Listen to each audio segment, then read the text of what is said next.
I am going to explain about the LC oscillator. So let's see what is the LC oscillator.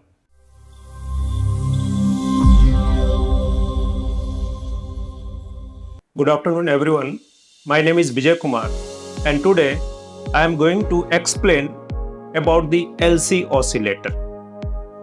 So let's see what is the LC oscillator.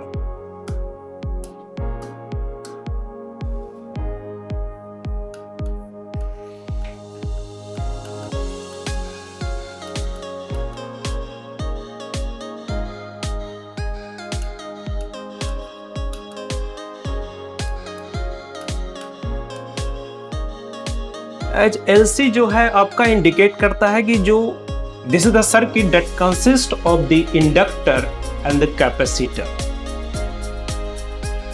Suppose this is your capacitor and this is your inductor.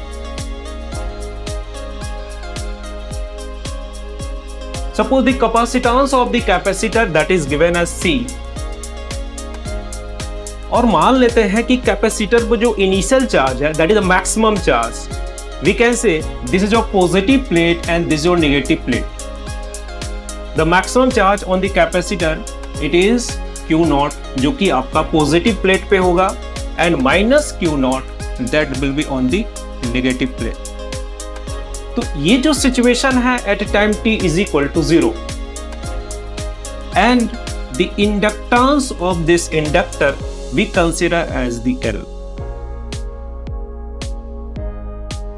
अब जो current जो है आपकी capacitor से flow करेगी, suppose I current flow कर रही है and we consider that at any time t the charge on the capacitor is plus Q, on the positive plate and the negative plate it is minus Q. ये मैंने किसी भी time t पे मैंने charge consider कर लिया. I just write here that at time t is equal to 0 जो charge जो कैपेसिटर पे है that is Q is equal to plus Q0. ये जब भी हम चार्ज लिखते हैं तो पॉजिटिव प्लेट की चार्ज लिखी जाती है और किसी टाइम t पे at any time t the charge on the capacitor that is your plus Q. अब इसमें क्या है कि करंट फ्लो कर रही है. सो करंट जो है at time t is equal to 0 पे जो कैपेसिटर पे जो चार्ज है that is your constant charge. So we can say that जो करंट जो होगा I इज इक्वल टू, इसको हम लिख सकते हैं that is minus dq by dt. Why I am writing minus dq by dt? As the time increases,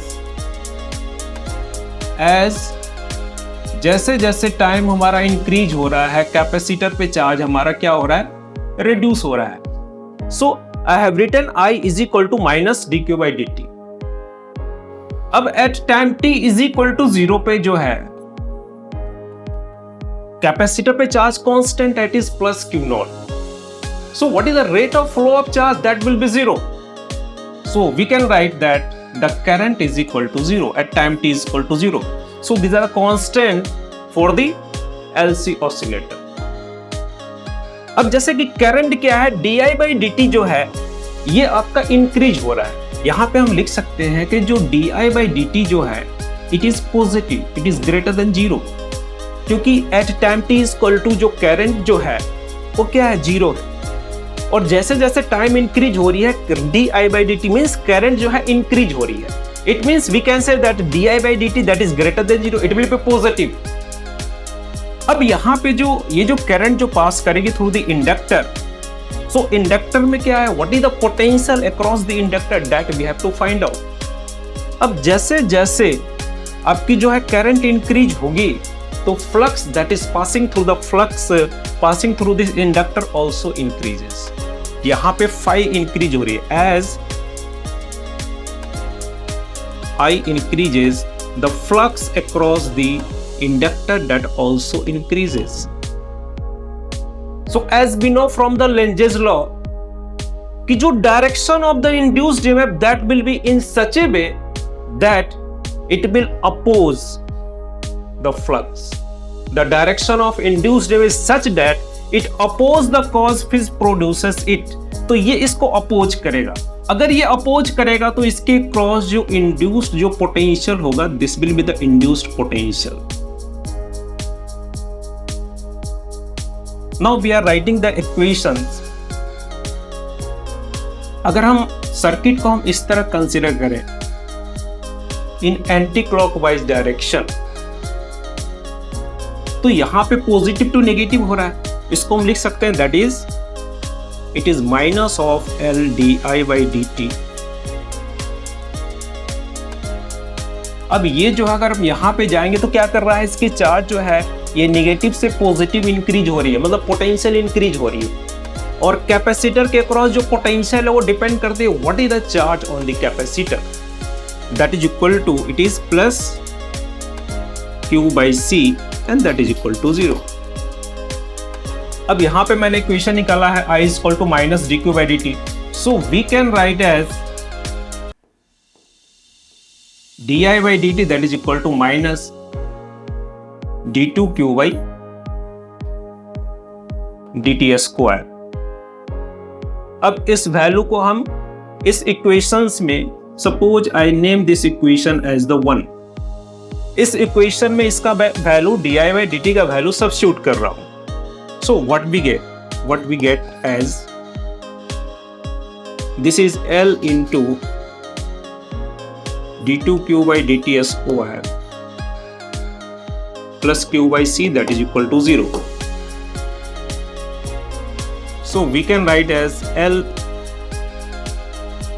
d2q by dt square that is equal to minus q by c, and that is equal to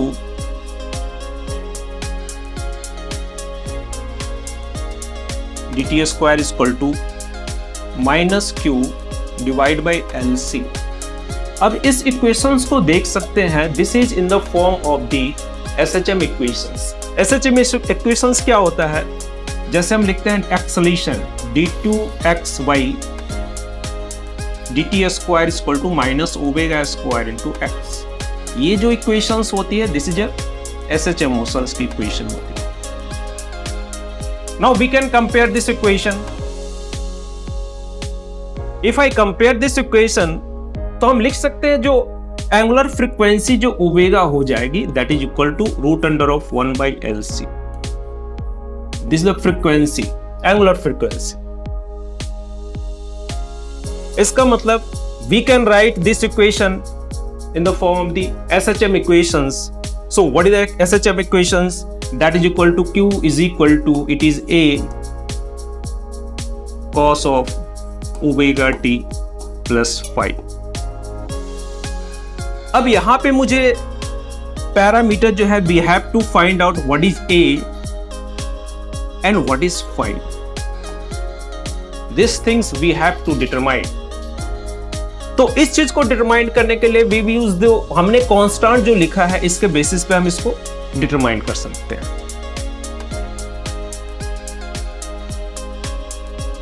so Q is equal to this is A into cos of omega t plus 5. So first constant that at time t is equal to 0, capacitor पे जो initial charge थी that is your Q naught. So we can write that Q naught is equal to it is A into cos of 5. क्योंकि यहाँ पे at time t equal to 0 पे आपका omega t 0 हो जाएगा, A cos 5 हो गया। This is first constant equation. Now we will differentiate it.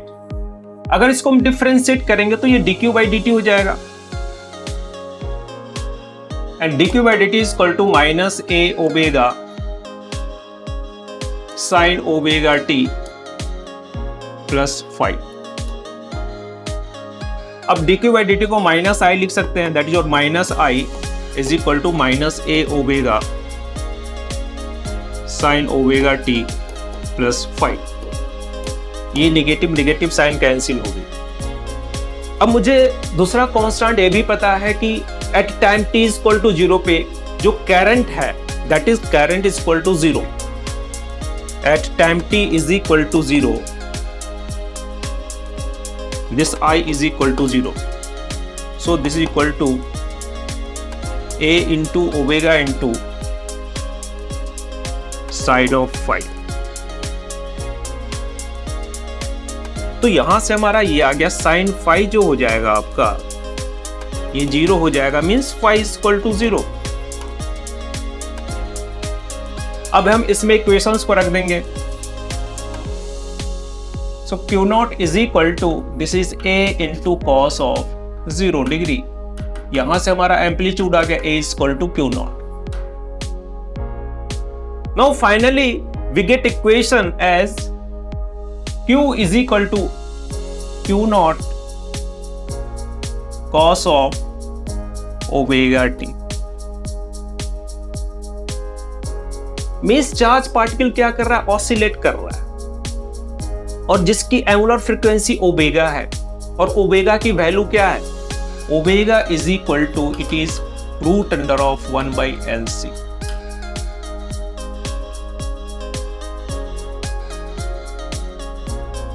Now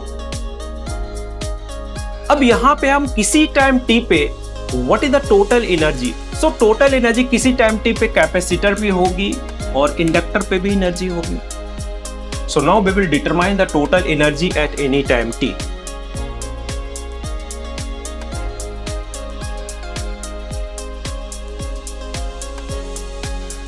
so total energy that is capacitor के क्रॉस होगी, that is q square divide by 2c plus half Li square.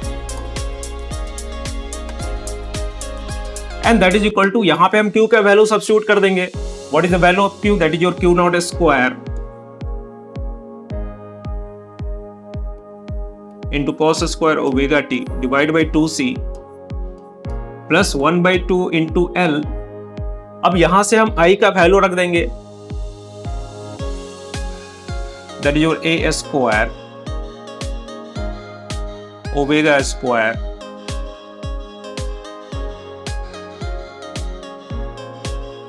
यहां पे हम I की value भी रख सकते हैं. I is equal to A is equal to, it is Q not into omega into sine of omega t. क्योंकि phi is equal to 0 है और A is equal to Q not हो गया. That is equal to Q not square omega square sine square omega t. Omega square की value यहां पे हम substitute कर देंगे. Omega is equal to, that is omega square is equal to 1/LC Q not square by 2c cos square omega t plus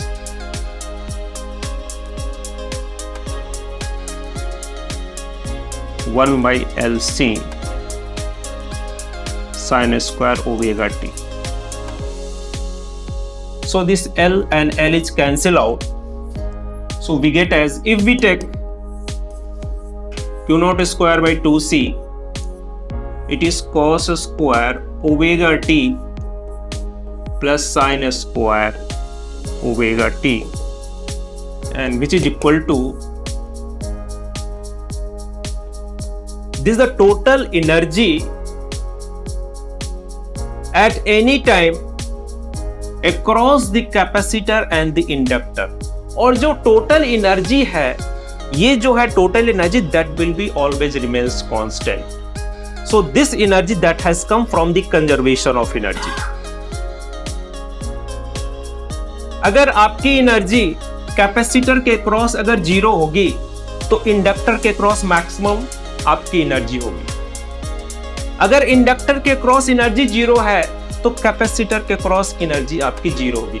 means at any time the sum of the total energy across the capacitor and inductor that will always remains constant. I hope it is clear to all of you.